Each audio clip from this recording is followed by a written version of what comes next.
All right, and how we all doing today? Today was on Monday. We didn't have any red folder news, and like if we just pull up the chart just by looking at this, it doesn't look the cleanest. We had S&D today.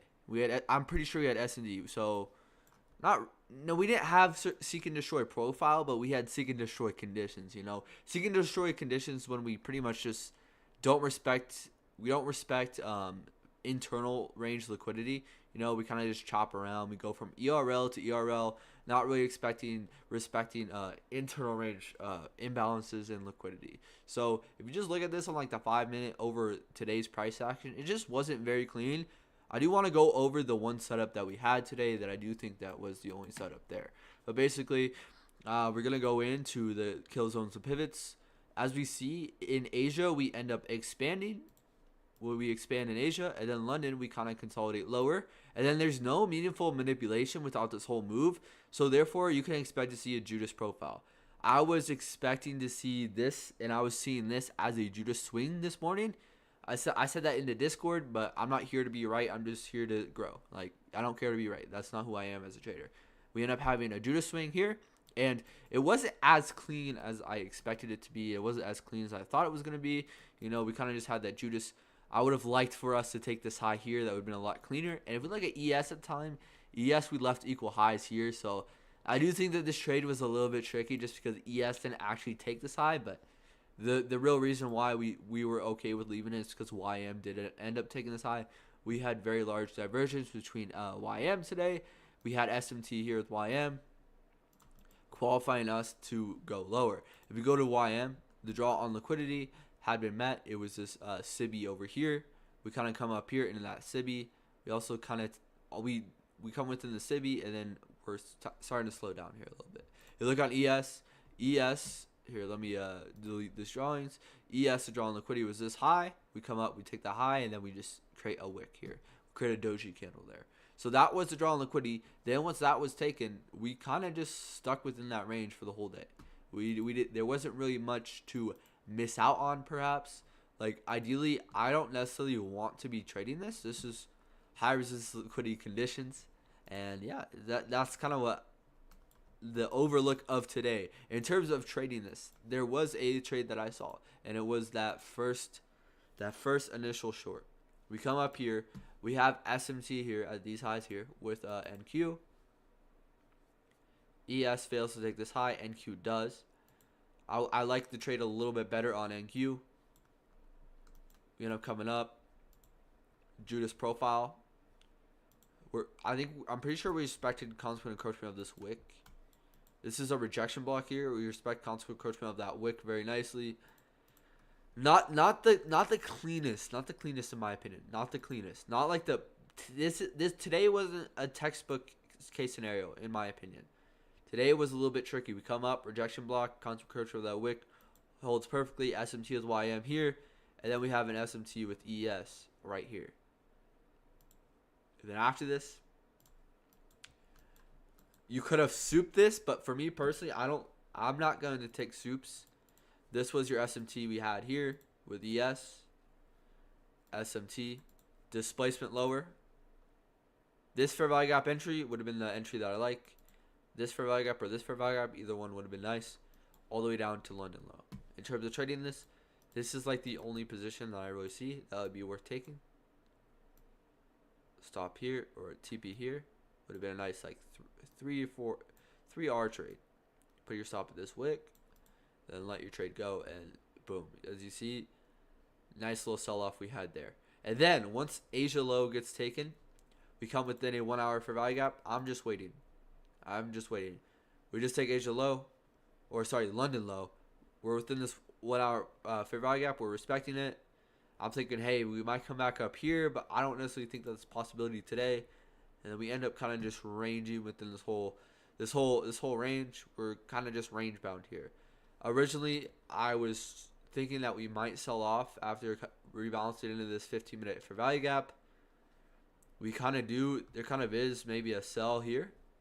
So let's kind of check into that. 15-minute fair value gap we come into.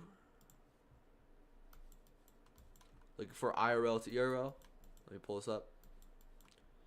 15-minute fair value gap. So we are looking for internal range liquidity to external range liquidity.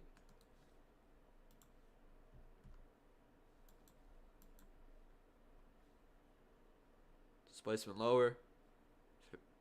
Breaker fair value gap.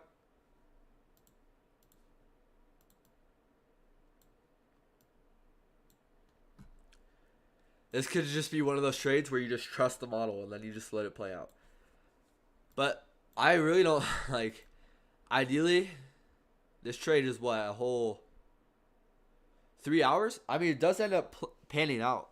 It does end up panning out. That's the only other trade that I really see. Then after that, we take this low. Then we immediately head back higher. Kind of just slow chop for the rest of the day. Other than that, I really don't think that there was, like, just looking at this Monday with no red folder news. Kind of what you can expect. Kind of what you can expect. A Monday with no red folder news. And I do want to go over. We do have CPI tomorrow, which is why I think that we are kind of saving the juice. You know, we have PPI tomorrow. Sorry, we have PPI tomorrow, and then we have CPI Wednesday. So I think that in terms of daily profiles or weekly profiles, Monday accumulation, Tuesday manipulation, Wednesday distribution.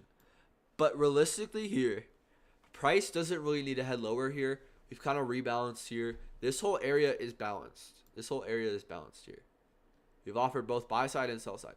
I don't think that price needs to return here. We do have this order block down here. We do have this imbalance here. I would like to see this get used as a breakaway. So if we do end up displacing lower tomorrow, I do think that we are at least heading towards this daily fair value gap. But I'm expecting to see expansion higher tomorrow. I'm expecting to see something like that. Obviously, we have PPI 830, so I'm going to be waiting for that news to release. I am not going to trade PPI. I'm going to let PPI play out and then see how I can trade it afterwards.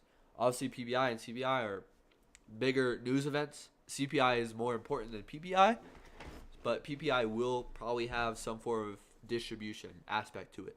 So I'm going to be pretty patient, and I'm just going to wait. In overall terms of where we're at, we are clearly in a market that's bullish. We've come back down, headed lower. And this was just a price leg to generate liquidity here. And we are now clearly, in my opinion, heading to probably these highs here.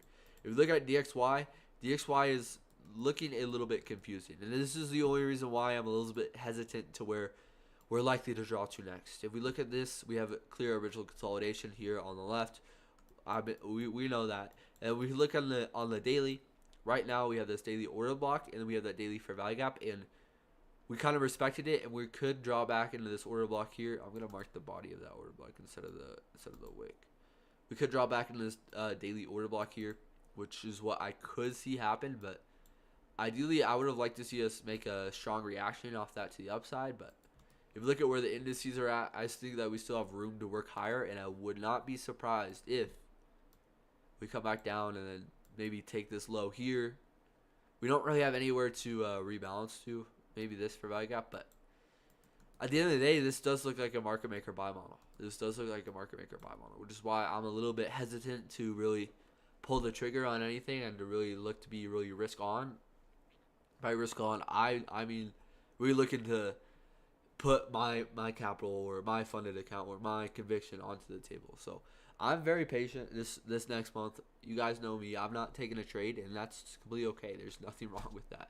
There's nothing wrong with just not knowing, especially when you're into your journey. Like, you don't always gotta be taking a trade. That's what I think personally. So that's what I'm gonna keep on doing that. And I know that, hey, it might not be fun not coming in and not making money in the market. Like, everyone wants to be making money, but at the end of the day, I'd rather sit on the sidelines. I'd rather not take a trade. I'd rather just see what price does. I'd rather just take in what price does than try to really force anything. In terms of price section that we had today, kind of just go over it one more time. The only thing that I like here is that short, you know. It kind of was a little bit tricky. We had a rejection block here on the 1 hour. I personally don't use rejection blocks that much, and I'm pretty sure this is a rejection block. I'm fairly certain. And just by looking at this action here on the intraday chart, this is high resistance conditions. You know, we're kind of just taking lows. We're taking lows and kind of just going higher. We're taking highs. We're kind of just going lower. Taking lows. Like this is very, I would say very, but this is I would say tougher conditions than the past like 5 days that we've had than normal price action. But we could see something like this where we come up back up, take this high here tomorrow, and then kind of work our way towards this low resistance liquidity. But I'm not really going to say anything until it happens. Ideally, draw on liquidity for me is higher on the higher time frame, but I'm gonna be very patient. I'm gonna be very patient, and I'm gonna be very cool and calm and collected. I don't know what the market's gonna do, so therefore, I'm really just gonna sit here. And if we look at gold, I do want to bring up gold. Gold, I don't like it at all. Recently, we came back up into this SIBI here. We rebalanced there. I still think that we're keying off of two imbalances. We're keying off the weekly and the daily imbalance. Like both are being respected. Obviously, what's gonna have more power this weekly SIBI here. We also kind of have this order block here, change state of delivery, and notice actually we're kind of respecting this perfectly. So I would want to see this weekly order block hold. Also, this is also a daily order block here. I would probably refine that a little bit more. It looks like we're probably gonna respect this, and this actually could be a decent setup here. Internal range to external range. That's what I could see on gold. But nothing I would trade. Nothing I would trade personally. So it just doesn't look clean. It doesn't look clean. Other than that, I wanted to look at Bitcoin. Bitcoin, I've been scouting this market maker buy model. I think that we are currently within one. It's a little bit trickier. It's not as clean as I would like to see. Oh. We had a recovery there. I think this could possibly be a buy off this mitigation. I mean, it's not clean. I wouldn't really look to take it. It's Bitcoin. I never trade Bitcoin.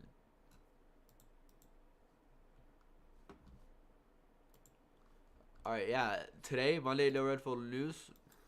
Not too much to really look for. Tomorrow we have PPI. Wednesday we have CPI. So I think that we're probably gonna have a midweek reversal this week. I think that could be a possibility. Obviously, you gotta see what happens tomorrow to really map that out. But PPI, excited to see what happens. And CPI, we know it's gonna be a big news event. So obviously, not gonna look to really force anything on that day. But yeah, that's all I really got for today. We'll be back at it tomorrow. I'll be trading live tomorrow, and that's kind of the action.